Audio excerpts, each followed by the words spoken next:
अब मैं जो आपको आखिरी चैप्टर जो है मैं पढ़ रहा हूं, वो काफी कई महत्वपूर्ण घोषणाओं को लिए हुए है और इसको अन्य महत्वपूर्ण घोषणाएं ही नाम दिया गया है। तो पहला है घोटाला चैप्टर।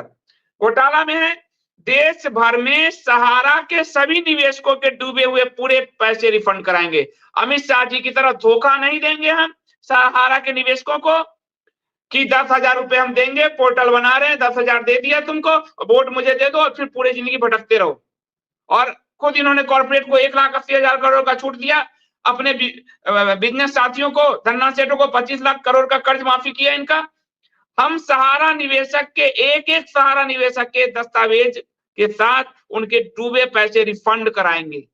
दूसरा, LIC बीमा धारक जो मध्य वर्ग की रीढ़ है, आज उसका पैसा कई जगह फंसाकर LIC को कई बार अनिश्चितता में डाला गया है। तो LIC बीमा धारकों की आर्थिक सुरक्षा हमारी सर्वोच्च प्राथमिकता होगी, क्योंकि वो मध्य वर्ग का पैसा है, उसका रीढ़ है मध्य वर्ग का संकट में, उसको भी अनिश्चितता के बादल में ढकेल दिया गया है, तो उसको भी हम सुरक्षित करेंगे। शारदा चिट फंड हो जैसी कई पोंजी स्कीम पे हमेशा रोक लगेगी निवेशकों को लूटने से बचाने के लिए। ये जो पोंजी स्कीम आती है, दुगुना कर देंगे, चौगुना कर देंगे और बेचारे छोटे निवेशक बर्बाद हो जाते हैं। ये पोंजी स्कीम्स इस तरह की नहीं चला पाएंगे भारत में। पोंजी स्कीम्स पे इस तरह का रोक लगेगा। कई भारतीय आत्महत्या करने को बाध्य होते हैं ऐसे पोंजी स्कीम के कारण। और जो सहारा चिट फंड में होते हैं, वो कहीं मुख्यमंत्री बने हुए हैं आसाम में, उनपे ईडी फीडी का कार्रवाई हुआ। वो शुभेंदु अधिकारी, ये बड़े बड़े नेता मुख्यमंत्री बन जाते हैं आपके चिट फंड का इस्तेमाल कर, आप बर्बाद हो जाते हो। ऐसे पोंजी स्कीम बंद होंगे। बोफोर्स घोटाला का नाम खूब लिया जाता है, कॉफिन घोटाला, पीएम केयर घोटाला जो सबसे बड़ा इतिहास का भी जो बॉन्ड घोटाला है, उसी तरह पीएम केयर घोटाला है। पीएम केयर घोटाला का की जानकारी सरकार न जनता को देने को बाध्य है, न सुप्रीम कोर्ट को देने को बाध्य है। इस पीएम केयर घोटाले में बड़े पैमाने पर विदेशी फंडिंग करीब 56,000 करोड़ से ऊपर आए हुए हैं। 2G घोटाला, ये सब जितने घोटाले हैं, इसका उपयोग करके तो सत्ता बदल जाती है।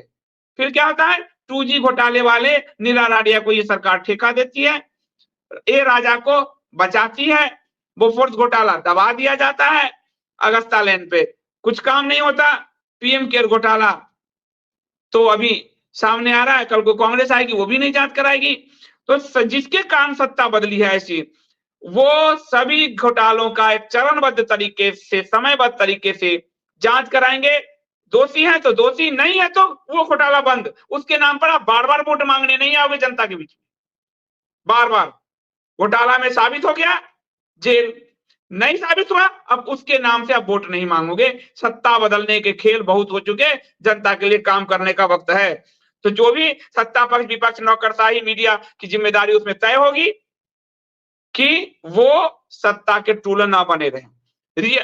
रियल एस्टेट के जितने अधूरे पड़े प्रोजेक्ट हैं जिसमें लोगों का पैसा है, उन सभी लोगों को उनका घर या पैसा 1 साल के भीतर दिलवाएंगे।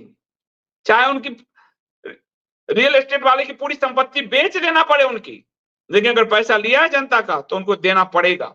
और ये करवा सकती है सरकार। खुद अपने 25 लाख करोड़ अपने साथियों के माफ किया है कि नहीं किया है, पर जनता के लिए कोर्ट है, ये है, वो है, नाटक चलता है। साधु संत, आसाराम बापू, स्वामी नित्यानंद, राम रहीम, ये जितने भी साधु संतों पर केस चल रहे हैं या फिर उनको सजा मिली है, उन सबको हम फास्ट ट्रैक में लाएंगे।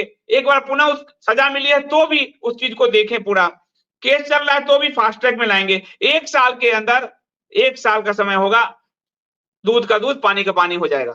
बार बार इस सताने का काम हिंदू साधु संतों का बंद होगा। हिंदू साधु संतों की सुरक्षा को सुनिश्चित करेंगे। जो लोग झूठे केस में उनको फंसा रहे हैं, कानून से अगर साबित हो गया तो उनके विरुद्ध ऐसा कठोर प्रावधान की व्यवस्था होगी ताकि हिंदू साधु संतों पे हाथ डालने से पहले कोई भी 4 बार सोचे। ये जो न्यू वर्ल्ड ऑर्डर है, न्यू वर्ल्ड ऑर्डर का हर एजेंडा चालू, चाहे वो WHO चला रहा हो, चाहे वो WTO चला रहा हो, 1 रिलीजन 1 वर्ल्ड चला रहा हो, डिपॉपुलेशन चला रहा हो, समलैंगिकता बढ़ाने का काम चल रहा हो, लिंग परिवर्तन का काम चल रहा हो, बेविचार बढ़ाने का काम चल रहा हो, इन सब से भारतीय नागरिकों के हितों को सुरक्षित बनाना सरकार का काम है। यदि हम आए तो हम ये काम करेंगे, ये हमारा एजेंडा है। फिल्म सेंसर बोर्ड को भारतीय मूल्यों के अनुरूप ढाला जाएगा कि आप भारतीय मूल्यों के अनुरूप ही फिल्मों को, वरना कट डालिए और आप समलैंगिकता आदि को बढ़ाने का काम धंधा ना करें। खेल कूद, इसमें हमने ओलंपिक एवं अन्य अंतरराष्ट्रीय खेलों में अमेरिका, रूस, चीन, जापान स्तर की सुविधाएं खिलाड़ियों को उपलब्ध कराएंगे। वो मेडल पर मेडल लाते हैं, हम 4 मेडल 10 मेडल में खुश हो जाते हैं। क्यों? क्योंकि वो सुविधाएं हम नहीं दे पा रहे। वो सुविधाएं उपलब्ध कराएंगे, जैसा कि कहा गांव के स्तर पे सुविधाएं ले जाएंगे।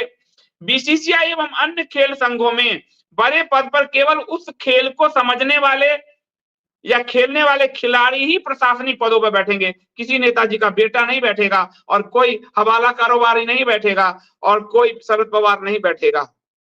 जो उस खेल को खेलता है वही उसके साथ न्याय कर पाएगा, जो उस खेल को समझता है। राजनेताओं, पार्टी कार्यकर्ताओं और उनके परिवार के लोगों का खेल से जुड़े विभिन्न संगठनों में दखलंदाजी बंद कराएंगे। हमने बेटियों के साथ अन्याय देख लिया है कुश्ती संघ में, कि नेता अगर उसमें बैठेगा तो वो क्या कर सकता है।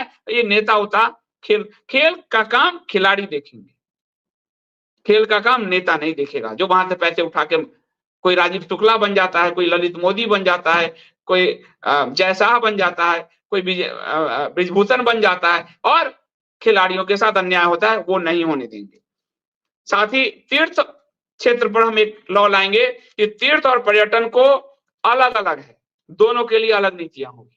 जैसे पर्यटन तीर्थ के लिए मांसाहार वहां है, उस इलाके में नहीं, किस शुद्धिकरण का पालन करना है, क्या कौन लोग वहां दुकान बना सकते हैं, चला सकते हैं, उसकी अलग पूरी नीतियां होगी। पर्यटन क्षेत्र की अलग नीतियां होगी। पर्यटन जरूरी है तो पर्यटन क्षेत्र की अलग नीतियां, तीर्थ हमारे लिए जरूरी है, तीर्थ क्षेत्र की अलग नीतियां।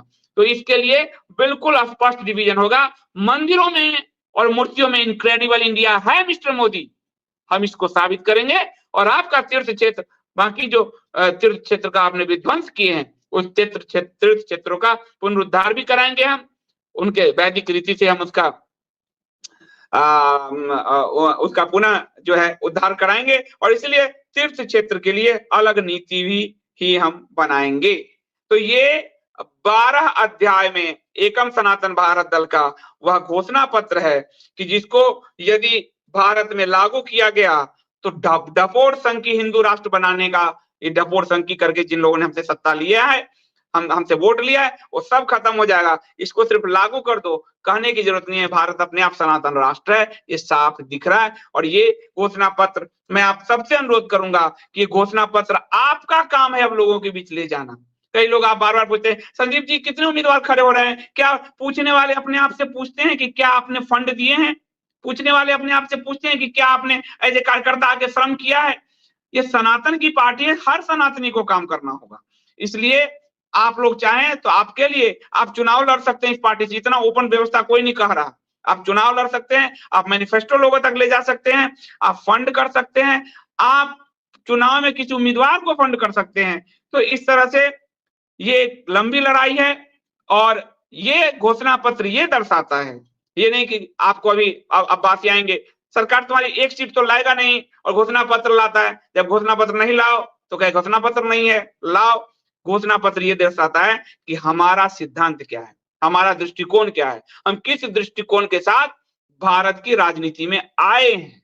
हम गांधीवादी समाजवाद के ढकोसले करने नहीं आए हैं, हम साफ साफ भारत को एक सनातन सभ्यता संस्कृति मूलक राष्ट्र बनाने आए हैं। ये हमारे घोषणा पत्र से स्पष्ट होता है। तो आप सबका बहुत बहुत धन्यवाद। आप कुछ कमल जी अगर आप कहना चाहें, मुझे लगता है प्रश्न उत्तर का तो सेशन मुझे नहीं लगता कि होगा, कोई 2 घंटे हो चुके हैं। नहीं, आपने बहुत अच्छी तरह से समअप किया है। ये घोषणा पत्र थोड़ी है तो सर्जिकल स्ट्राइक किया है हम लोग आज। तो ये इसके लिए सभी देशवासियों को आप इसमें अगर कोई सुझाव भी देना चाहें तो सुझाव भी दे सकते हैं। ऐसा नहीं है कि ये कोई क्लोज डॉक्यूमेंट है। अगर हमें लगेगा कि कुछ और भी ऐड हो सकता है, कुछ और भी लगेगा, तो आगे हम उसको भी अपनी नीतियों में ऐड करेंगे। जहां पर भी जैसे भी होगा, कम से कम एक विचार जो है वो विचार देश तक पहुंचे और ये मुद्दे लोगों तक पहुंचे। तो जो भी आपके पास एमएलए या एमपी का, अभी एमपी का आएगा, बाद में एमएलए के चुनावों के लिए आएगा, जो भी आपके पास राजनेता आते हैं, आप उन राजनेताओं से देखिए, वोट कौन किसको देता है वो अलग बात है, लेकिन आप उन राजनेताओं से इन सब मुद्दों पर उनका विचार पूछो कि आपकी पार्टी इन सब मुद्दों पे कहां खड़ी है, आपकी पार्टी गौरक्षा पे कहां खड़ी है। आपकी पार्टी ये जो सप्त संकल्प है, ये जो मैनिफेस्टो के एक-एक पॉइंट हैं, इन पर कहाँ खड़ी है? तो दूसरों के पैरों में तो कम से कम जिगर पैदा हो, उनके पैरों में तो वो कंपन पैदा हो। आप उनसे पूछिए तो सही, क्योंकि मुद्दे तो हम सबके हैं ना। अगर आप किसी मुद्दे से डिसएग्री करते हैं तो भी हमें बताइए, अग्री करते हैं तो भी बताइए, और अगर आपको अग्री कर रहे हैं मुद्दों से, अग्री कर रहे हैं, तो आप अपनी पार्टी, अगर कोई एकम को सपोर्ट भी नहीं कर रहा है तो आप जिस पार्टी को भी सपोर्ट रहे हैं उस पार्टी के नेता तक जाइए और इन मुद्दों को इंप्लीमेंट करवाइए। सही बात है। आप अपने जो वोट मांगने आए उनके सामने उनको चाय के लिए बुलाओ, उनको घोषणा पत्र पढ़ाओ और बोलो कि आप बताइए कहाँ है। और ये हम कह नहीं रहे हैं, तेलंगाना के हमारे अध्यक्ष, प्रदेश अध्यक्ष राजीव जी और महासचिव चतुर्वेदी जी भारतीय जनता पार्टी और जो भी कैंडिडेट खड़े हैं उनके पास ले जा रहे हैं कि आप बताओ सब इस पे आपके क्या राय है, और वो भाग रहे हैं। उनके फोटोग्राफ भेजे, वहां के फिल्म स्टारों के पास वो ले गए सब संकल्प, गाय की पॉलिसीज। तो आपके इलाके में भाजपा कांग्रेस हेन टेन ढेकना आलू बैगन टमाटर जिसका भी कैंडिडेट आ रहा हो, क्योंकि हमारी क्षमता इतनी नहीं है कि मैं 500 सीट पे हम लोग कैंडिडेट लड़ पाए। हम कुछ सेलेक्टेड सीट पे लड़ेंगे। छोटी पार्टी, ना हमारे पास संसाधन, ना फंड, ना लोग, बहुत नहीं। हम संसद में एक अंकुर शर्मा हमारे पहुंचाने का पूरा प्रयास है। अन्य भी लोग हैं, उनको 2-4 भी पहुंच गए तो हम चेंज लाकर आपको दिखाएंगे। ये वादा कर रहे हैं आपसे, सनातन धर्म की शपथ लेकर कह रहे हैं, आपको चेंज लाकर भारत की राजनीति को बदल कर दिखाएंगे। हम एक सीट से भी अगर जीत गए, आप देखेंगे कि कितना बड़ा बदलाव आता है। और अभी जो लोग आपके इलाके में हो, मान आपके एकम नहीं है वहां, भाजपा या कांग्रेस, आप पूछिए, आइए चाय पीजिए, ठीक, जरा बताइए इस पर आपकी क्या क्या राय है। वो कहेंगे ये तो ऊपर तय करेंगे, तो हम कहेंगे तो ऊपर वाले को, तो हम तुमको वोट दें या ऊपर वाले को दें? ऊपर वाले को आप भेजो हमारे फिर। किसी संकट में काम नहीं आने वाले हो। ओवैसी अपने लिए काम आ जाता है, अपने मजहबों के लिए, और आप ऊपर वाले से पूछकर बताओगे, इसका मतलब आप सिर्फ एक घोड़े हो, नंबर 1, नंबर 2, नंबर 5 घोड़े हो, जिसको संसद में हाथ उठाने के लिए कहा जाएगा। यस बोलो यस, नो बोलो नो। ऐसे भेड़ों को वोट देकर हम क्या करेंगे? जिसके बाद अपनी बुद्धि नहीं हो उसको वोट देकर क्या करेंगे? जो इस पर बोल नहीं सकता उसको वोट देकर क्या करेंगे? इसलिए आप लोग ये पूछिए, लोगों से पूछिए, क्योंकि ये आपका अधिकार है। आप वोट दे रहे हैं, आप अपना समय दे रहे हैं, आप अपना श्रम दे रहे हैं, अपने पैसे भी दे रहे हैं। आपसे टैक्स लूट कर इन्होंने चुनाव लड़ा है, बॉन्ड लिया है, सब किया है। किसी को टैक्स में छूट दिया है, किसी को ब्लैक मनी को व्हाइट बनाया, तब जाकर वो चुनाव लड़ रहे हैं। तो आप पूछिए, ये आपका अधिकार है, आपके हाथ में एकम का घोषणा पत्र है। तो बहुत बहुत धन्यवाद आपका कमल जी, बहुत अच्छा आज आपने एंकरिंग की भूमिका अदा की। और अंकुर जी का भी धन्यवाद, क्योंकि वो उन्होंने इसको घोषणा पत्र को पब्लिक फोरम में रखा। और जितने भी लोग हमारे इंडिया स्पीक्स डेली, एकम सनातन भारत दल यूट्यूब या एकम सनातन भारत दल फेसबुक पर इसको लाइव देख रहे हैं, उनका भी बहुत बहुत धन्यवाद। और उन सबसे अनुरोध, इस घोषणा पत्र को अभी हम टेलीग्राम, ट्विटर सब जगह लोड कर देंगे, जहां जहां भी फेसबुक सब पे लोड कर देंगे। आप इसको ले जाइए और जिनको भी वोट देना है उनको दीजिए। मैं बिल्कुल मना नहीं कर रहा हूं, बस ये घोषणा पत्र पे आप सवाल पूछिए। यदि आपके अंदर सनातन रक्त दौड़ रहा है, तो नहीं दौड़ रहा है तो जरूरत नहीं है, इसको आप वोट देते हैं, बिना पूछे आप दीजिए। अभी तक तो बिना पूछे ही आप दे रहे हैं, आगे भी बिना पूछे दीजिए, कोई फर्क नहीं पड़ रहा। लेकिन अगर पूछ कर देंगे तो आपके अंदर का वो सनातन जागृत होगा। बहुत बहुत धन्यवाद।